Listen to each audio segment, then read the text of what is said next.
You sold niggas all on my dick. You see me on your block, you ain't taking no pic. Pocket full of blue cheese, I ain't talking no dip. Shit out of state, then I'm taking no trips. When you see me, know this bitch on my hip. Yo, I want to speak about this guy right here. His name is 757 Munno. He's from the south, from the low end, south side of Chicago. And he's been arrested for a shooting in Minneapolis. Apparently what happened is, throughout a week span, he went to the same area 3 different times to target these men. And in one of these 3 times, in one of those incidents, he actually killed one person. I'm not sure what happened exactly, but apparently in a week span, he attempted to shoot a group of individuals 3 times. 3 different days he tried to attack these guys.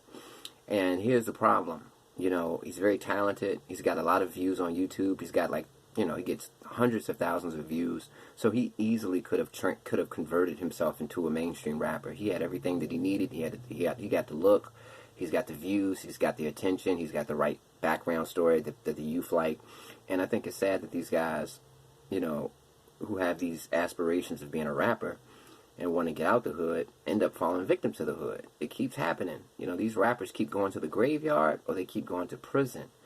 And when you're living a double life, when you're living a street life, and you're an active gang member and you're trying to pursue a legal, legitimate career like rap, you've got to give it all of your energy. You can't allow yourself to fall off because you really are in a blessed position. You're from the hood. You don't really have that many resources, but you have a talent. And also, you've been blessed with a bunch of views. You're getting hundreds of thousands of views from people all over the world who want to support you. And I think that these guys really need to learn that. The fatal shooting occurred September 22nd near East 19th Street and Nicollet Avenue at about 9:30 a.m. Police arrived to find a concerned citizen attempting to perform chest compressions on the victim, but he died on the scene. Investigators said he had been shot in the back. According to the criminal complaint, surveillance from a nearby convenience store showed the person who shot the victim, who was later identified as 24-year-old Michael Green of St. Paul. An employee at the store told police that the shooter resembled a man who had been beaten in the store the last week before and was involved in a separate shooting that same day. So he got beat up, went back to get a gun, shot somebody, got away with it.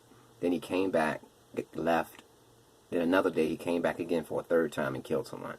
He got beat up in a fight, and he's very easy to identify because he's about 6'5", and he's very skinny.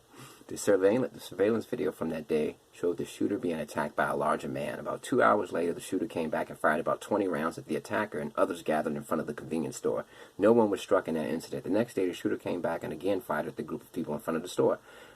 Shell casings from the various incidents were compared and found to match. So this goes to show you, if you know somebody came and shot up your spot in the hood, if you hang out at a corner store in your hood and somebody just shot it up, why would you come back this next day? You know, so these guys need to understand that you have to stop being so recognizable and noticeable. When you're in the hood, you don't want people to be able to predict your movements because then they can easily get up with you and kill you. So these guys allowed themselves to be shot because they knew that this guy kept coming back to shoot them on different days, but they continued to hang out in front of the store. Now, this dude is from Chicago, but he's listed as a man of St. Paul, Minnesota. So I guess a lot of dudes in Chicago go to another state to be safe because they can't really live in their city due to the gang wars. So yeah, man, this just goes to show you, man, you got to pick one route, one lane. Either you're going to be in the streets or you're going to be a rapper. Peace.